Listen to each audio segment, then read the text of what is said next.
Financial action task force यानी FATF का कहना है कि उसकी नज़र पाकिस्तान पर है। इदारे की जानिब से ये बयान हिजबुल मुजाहिदीन के मुखिया सैयद सलाहुद्दीन के रावलपिंडी में दिखाई देने की खबरों के बाद आया है। FATF के चेयरमैन टी राजा ने पाकिस्तान पर जोर देकर कहा कि वो बाकी मानदा एक्शन प्लान मुकम्मल करे। ख्याल रहे कि गुज़िश्ता दिनों सलाहुद्दीन दहशतगर्द बशीर अहमद उर्फ इम्तियाज आलम के जनाजे में दिखाई दिया था।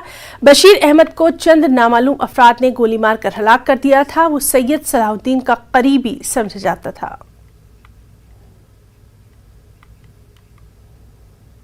Grey list at the last plenary.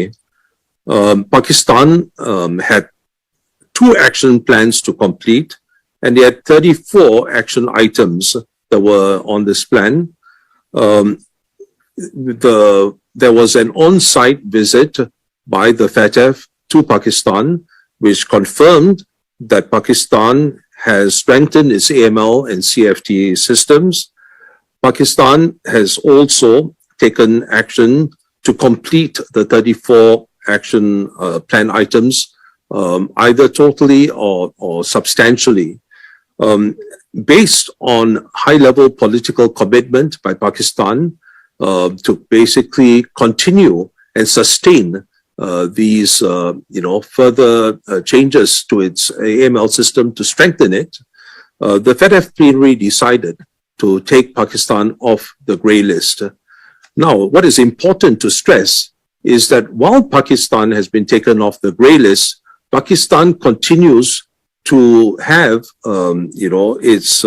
continues to be supervised by the Asia Pacific group. So I would urge Pakistan to continue to address its remaining action plan items, to fully complete them, as well as to make sure that it sustains its commitment and continues to enhance its AML CFT systems. I will not speculate on specific, media reports, but I think what is important is to emphasize that there continues to be, monitoring of Pakistan's progress by the Asia Pacific group. Thank you. हमारे साथ मौजूद है हमारे साथी शैलेंद्र वांगू। शैलेंद्र, पाकिस्तान अपने सबसे बुरे इकोनॉमिक दौर से गुजर रहा है, माशी दौर से गुजर रहा है, और ऐसे वक्त FATF की तरफ से ये बयान सामने आना कितने अहमियत का हामिल है? क्या इसको किस नजर से देखेंगे आप? ये एक बहुत बड़ा तमाचा है पाकिस्तान के लिए, जबकि एक तरफ जहां पाकिस्तान एक इकोनॉमिक क्राइसिस से जूझ रहा है और IMF से लोन की गुहार लगा रहा है, वहीं दूसरी तरफ आज भी पाकिस्तान में जो आतंकी हैं वो खुले घूम रहे हैं। सैयद सलाहुद्दीन जैसा आतंकी जो हिजबुल मुजाहिदीन का मुखिया है, वो एक दूसरे आतंकी के जनाजे में जाता है और भारत के खिलाफ जहर उगलता है और भारत की बर्बादी के नारे लगाता है। तो जाहिर तौर पर ये दर्शाता है कि एक तरफ जहां पाकिस्तान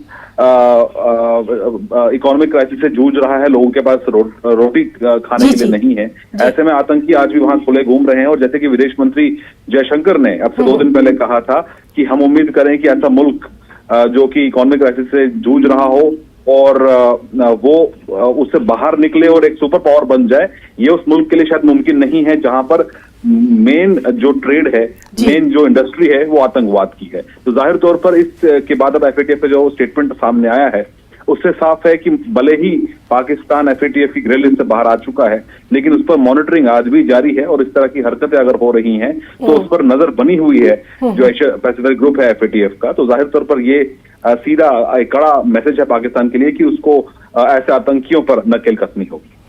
बिल्कुल, और इसके जो नतायज हैं वो आने वाले वक्तों में भी दिखाई देंगे, जो कि जाहिर सी बात है पाकिस्तान के लिए अच्छे हरगिज नहीं होंगे।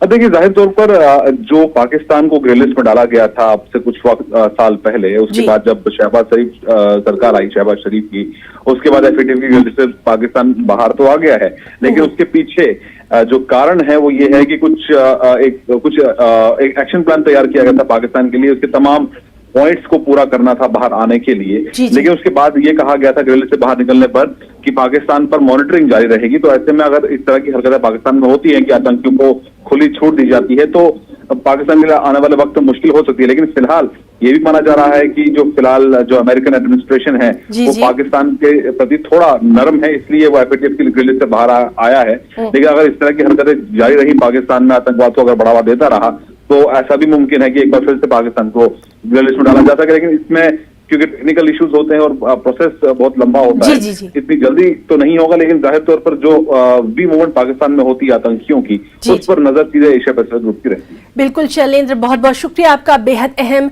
जानकारी के लिए।